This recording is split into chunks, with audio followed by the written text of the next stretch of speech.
राजस्थान में anti corruption bureau की भ्रष्टाचार के खिलाफ ताबड़तोड़ कार्रवाई जारी है।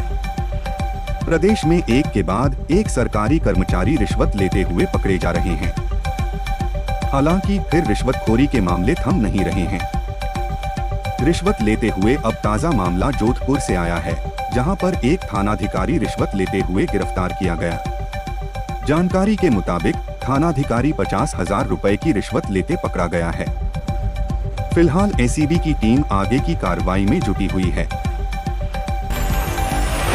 राजस्थान के कई शहरों बारिश ओलावृष्टि का अनुमान। अगले 3 दिन का यह है मौसम पूर्वानुमान। राजस्थान में कड़ाके की सर्दी के बीच कई इलाकों में हल्की बारिश और ओलावृष्टि का अनुमान है।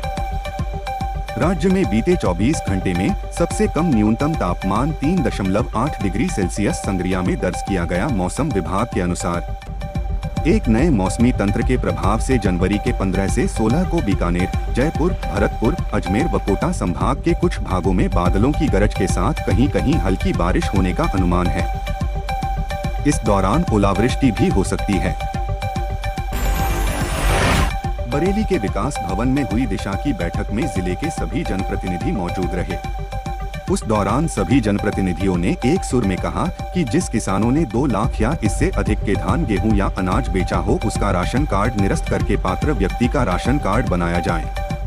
वही बैठक में जानकारी दी है कि 2016 से अब तक बरेली जनपद में कुल 22,498 प्रधानमंत्री आवास बनाए गए हैं। वही सर्वे के दौरान कुछ अपात्र लोगों के नाम सूची में शामिल होने की बात सामने आने पर जनप्रतिनिधियों ने ऐसे लोगों पर FIR दर्ज कराने के अधिकारी। खाद्य सुरक्षा योजना के नियमों में नहीं आने के बावजूद सरकारी गेहूं लेने वाले अपात्र परिवार स्वयं योजना को छोड़कर वसूली की कार्रवाई से बच सकते हैं। रसद विभाग की अपील के बाद जिले के 423 परिवारों ने खुद ही अपना नाम योजना के लाभान्वितों से हटवा लिया है।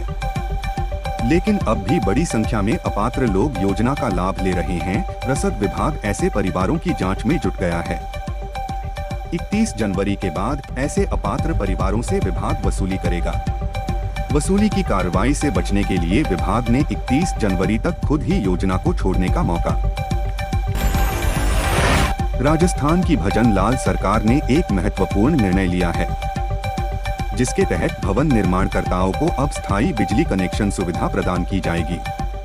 इस कदम से न केवल निर्माणकर्ताओं को राहत मिलेगी बल्कि बिजली बिल में भी बड़ी छूट मिलेगी। जयपुर विद्युत वितरण निगम ने आवासीय भवन निर्माणकर्ताओं के लिए एक बड़ा कदम उठाते हुए स्थायी घरेलू विद्युत कनेक्शन की सुविधा प्रदान करने का निर्णय लिया है।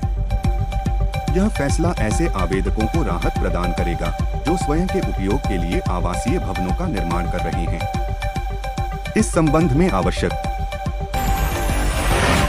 भारत सरकार ने 21 जनवरी 2025 से राशन वितरण प्रणाली में बड़े बदलाव की घोषणा की है। इस नई योजना का उद्देश्य गरीब और जरूरतमंद परिवारों को बेहतर खाद्य सुरक्षा और आर्थिक सहायता प्रदान करना है। इस योजना के तहत राशन कार्ड धारकों को मुफ्त गेहूं और चावल के साथ साथ हर महीने 2,100 रुपए की आर्थिक सहायता भी दी जाएगी। यह कदम राष्ट्रीय खाद्य सुरक्षा अधिनियम नेशनल फूड सिक्योरिटी एक्ट के अंतर्गत उठाया गया है, जिसका लक्ष्य लगभग 80 करोड़ लोगों को लाभ पहुंचाना है। इस लेख में हम इस योजना के विभिन्न पहलुओं जैसे पात्रता। जयपुर भजनलाल सरकार प्रदेश के सरकारी स्कूलों में पढ़ने वाले बच्चों को इस साल के लिए अब यूनिफॉर्म का पैसा देगी।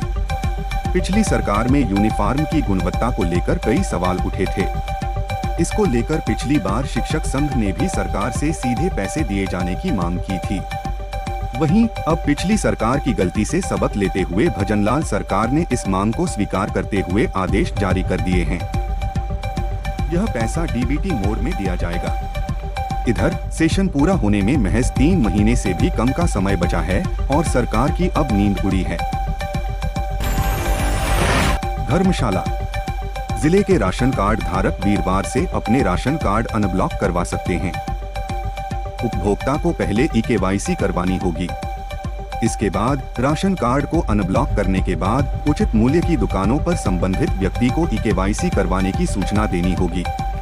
उपभोक्ता ई-केवाईसी मुफ्त उचित मूल्य की दुकानों पर या विभाग के ऐप ई-केवाईसी PDS पर खुद भी कर सकते हैं। ई-केवाईसी होते ही विभाग की ओर से राशन कार्ड अनब्लॉक हो जाएंगे।